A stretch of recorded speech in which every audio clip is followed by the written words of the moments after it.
Okay, this is the palpation of the knee.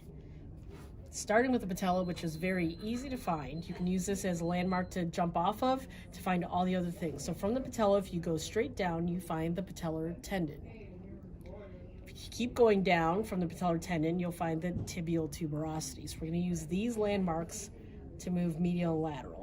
From the patellar tendon, if you go back up to the patellar tendon and move medially, you will palpate a divot that is the medial knee joint line. This is where the anterior medial meniscus sits and is often a tender spot for people with meniscal injury. If you get back to the patellar tendon and go laterally, we're now on the anterior lateral knee joint line. This is where the lateral meniscus sits. Come back to the tendon and go inferior to the tibial tuberosity. If you go medial from the tibial tuberosity, you're in the area of the pes anzerine. This is where the pes anzerine bursa sits, and the tendons of the pes anzerine, 3 conjoined tendons, which is sartorius, gracilis, and semitendinosus, all converge here to form one conjoined tendon. People with an overpronation problem may develop irritation here on the medial knee, that is pes anzerine tendinitis.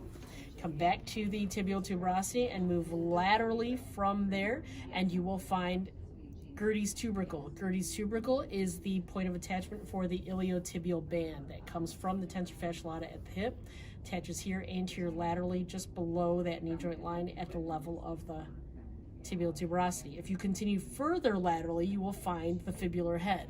Attaching to the fibula would be the bicep femoris tendon and the lateral collateral ligament. If you have the person at this point cross their leg like this in the Faber position, and then you palpate under here, you will feel the lateral collateral ligament as a rounded band. Very easy to palpate LCL in this position.